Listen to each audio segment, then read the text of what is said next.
And it's time for your random vlog update with Ria. Yeah, in today's update, I actually went to a used bookstore. I was gonna go to two used bookstores, but I don't know, I got a buttload of books, so I figured it's probably best I hold off. Otherwise, who knows? I'll just end up living there or sleeping there or just becoming homeless and just having nothing but my books to be my shelter. So anyway, I did want to limit myself to like 3. Obviously that did not happen. I ended up getting 6 and I wanted to share them with you.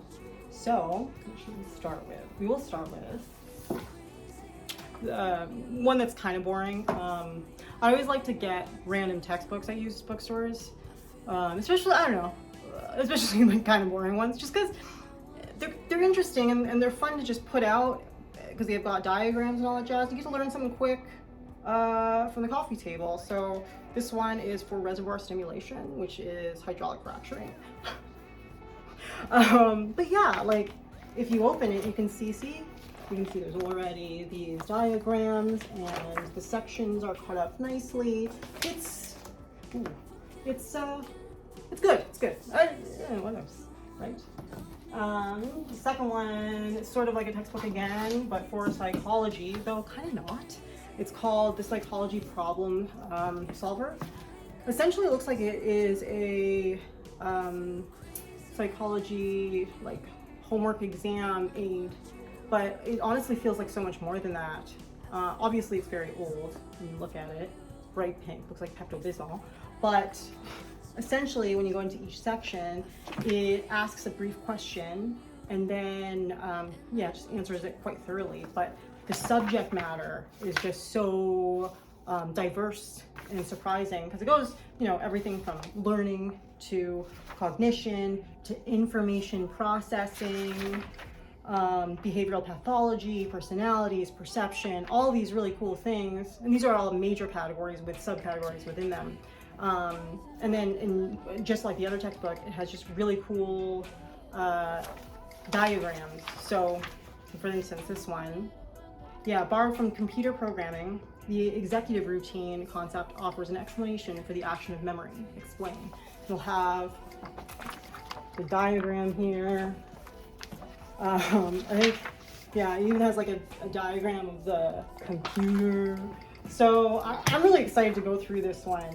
It just seems pretty, there's a lot of range. Even though it's still obviously under the umbrella of psychology, I think this will be nice. It'll be nice to go through. So another one called The Neck of the Bottle.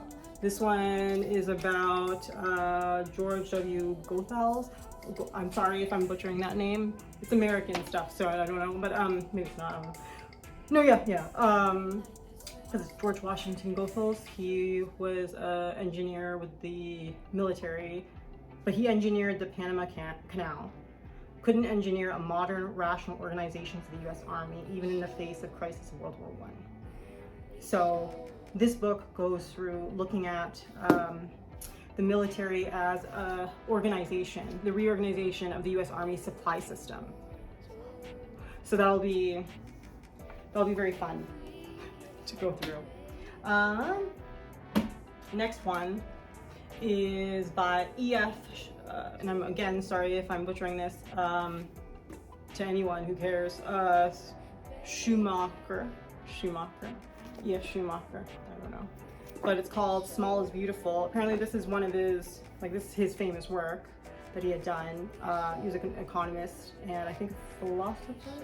No, I tried to look it up earlier. But yeah, essentially this book is looking at economics on a more holistic way to look at economics, which is something I've been looking into right now. Like I'm sort of revisiting stuff from is it Weber or is it Weber? Or one of those. Because though he comes from sociology, he actually had a lot of work into what he would call economic sociology. So it's this idea that there should be a combination of, like economic history, obviously looking at like economic policy, but also economic sociology.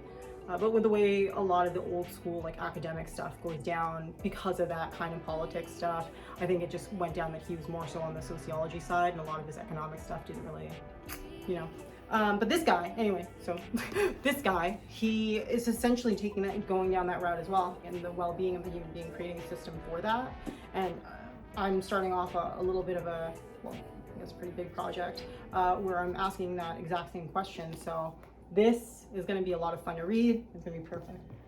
And then the last 3 books, I'm going to say them all at once because they're all the same author. Just pristine, old books. You can tell no one read them though. So I'm pretty pumped, pretty pumped, because I haven't read enough of Isaac Asimov. So if you haven't heard about Isaac Asimov, I think he was the, what was it? Professor of biochemistry at University of Boston.